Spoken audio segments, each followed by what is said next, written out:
दोस्तों आखिरकार वो दिन आ ही गया है जब इधर आप पीछे तस्वीरों में देख पा रहे हैं ममता बनर्जी पश्चिम बंगाल की सीएम जो इस वक्त बनी हुई हैं। अब जो क्या है ना, इनका जो है पाप का घड़ा भरता दिखाई दे रहा है, यानी कि इनका जो शायद अब टर्म जो है पूरा होता दिखाई दे रहा है। हो सकता है इनको अब बीच में ही जेल में जाना पड़ जाए। और मैं ऐसा क्यों बोल रहा हूं, क्योंकि इनके खिलाफ जो चार्जशीट बनी हुई है, जो केस फाइल हुए हैं, वो कुछ इस लेवल के हैं जो कि मतलब इनको अब जेल जाने से शायद कोई नहीं रोक सकता है। दोस्तों इन्होंने जो है एक ऐसा कांड कर दिया है जिससे जो है सुप्रीम कोर्ट तक इनसे काफी नाराज है। इन्होंने किया क्या है दोस्तों, इन्होंने किया ये है, इन्होंने सरकारी काम में हस्तक्षेप करने की जो है गुस्ताखी की है। इधर तस्वीरों में देख पा रहे हैं, जो इनके वर्ष इसमें देख पा रहे हैं, जो कि मतलब ईडी के नाम से हम जानते हैं, या फिर इनकम टैक्स की जो टीम होती है। आपने देखो फिल्मों में कई बार देखा होगा कि अचानक से एक जो रेड पड़ती है, इसमें जो है 10-12 लोग आते हैं और हर चीज का जो कनेक्टिविटी फिनिश करके जो है वहां पर सर्च अभियान चला देते हैं। यानी कि उनको एक ऐसी इस तरह की इंफॉर्मेशन मिली होती है कि हाँ भाई वहां पर उसके घर में जो है फला के घर में बहुत ज्यादा जो है पैसा वगैरह है, और वहां पर जो इस तरह से वे रेड डाल देते हैं। तो ठीक जो है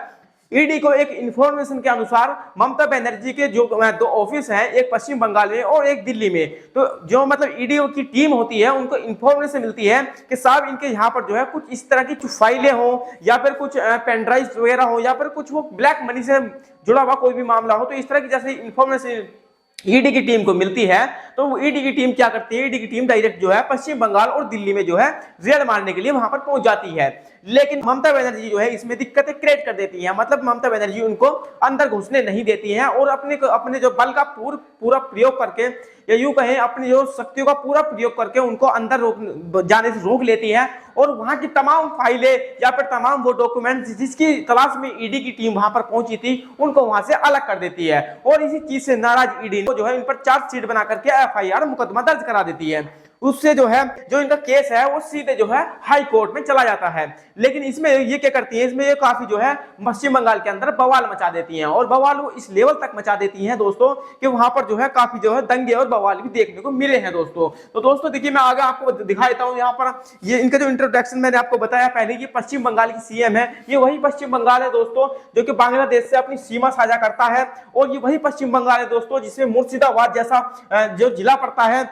और वो मुर्शिदाबाद जिसके अंदर आज भारतवर्ष के अंदर एक दूसरी बाबरी मस्जिद बनने जा रही है। आपने पीछे सुना होगा जो मतलब बाबरी मस्जिद को लेकर के काफी जो पिछले 500 सालों से जो विवाद चला आ रहा था, जो मतलब अयोध्या में हुआ करती थी, तो उसी बाबरी मस्जिद के नाम पर अब जो है मुर्शिदाबाद के अंदर एक नई बाबरी मस्जिद की नींव रखी भी गई है दोस्तों। पीछे सन 2025 में दिसंबर के महीने में एक जो मतलब वहां के लोकल एमएलए है, जिसका नाम हुमायूं कबीर है, उसने जो है वहां पर ताल ठोक कर यानी कि पूरे हिंदुस्तान को चुनौती देते हुए कहा था कि जिसकी मां ने दूध पिलाया हो हमको जो है इस मस्जिद की नींव रखने से रोके। इस तरह की जो बयानबाजी वहां पर हुई थी और काफी जो बवाल भी मचा हुआ है दोस्तों। तो दोस्तों देखिए ये जो पश्चिम बंगाल की जो सीएम है, ये आप जो यहाँ पर आप देख पा रहे हैं जितने भी ये जिले हैं ये मुस्लिम बाहुल्य जिले हैं। और यहीं से क्या होता है दोस्तों, यहीं से जो मतलब रोहिंग्या होते हैं, जो बांग्लादेशी होते हैं, जो मतलब भारत के अंदर इतना बड़ा सर्च ऑपरेशन चलाया गया एसआईआर के तहत, जिसके लिए मतलब पूरी गवर्नमेंट को या फिर पूरे जो है सिस्टम को भी हिला करके रख दिया गया। ये सिर्फ क्या होता है,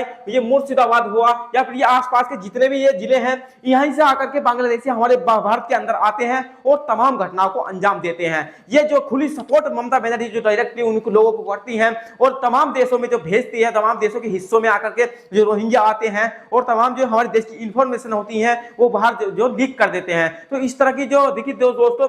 ये जो वहां की लापरवाही लगातार होती है, ये कहीं ना कहीं सरकार को दर्शाती है कि वहां की सरकार जो है कितनी भारत के जो है खिलाफ काम करती है। और फिर भी जो है उसके बाद वो जो ममता बनर्जी हैं वो बाज नहीं आती हैं, और वो जो है जो सरकार कुछ काम करती है, जिस तरह से ईडी की टीम वहां पर रेड मारने पहुंची, उन चीजों में भी जो सरकार के साथ में वो भिड़ी नजर आती है। तो दोस्तों यहाँ पर आप देख सकते हैं, ये तो भारत का जो नक्शा हम देख पा रहे हैं, यहाँ पर ये बांग्लादेश पड़ता है और यहाँ पर ये मुर्शिदाबाद पड़ता है दोस्तों। जब क्या ईडी की जो टीम वहां पर पहुंची थी, तो ममता बनर्जी ने क्या किया, ममता बनर्जी ने काफी जो है वहां पर मोर्चा खोला, अपनी जो सपोर्टर टीमों को लेकर के वहां पर मोर्चा खोल दिया, और ईडी की टीम को जो है कहीं ना कहीं अंदर घुसने से मजबूर कर दिया। सीक्रेट फाइलें हो या पेन ड्राइव्स हो जिनकी तलाश में ईडी की टीम वहां पहुंची थी, उनको वहां से ये खल्लास कर देती है। और यही चीज भाई साहब इनको भारी पड़ जाती है, और भारी इस लेवल तक पड़ जाती है कि आप जो है इनकी शायद कुर्सी भी खतरे में नजर आने लगी है दोस्तों। और लेकिन ऐसा मैं क्यों बोल रहा हूं, क्योंकि किसी भी सरकारी काम को रोकने के तहत जो एक्ट लगती है वो एक्ट इन पर लग चुकी है। और जब किसी राजनेता पर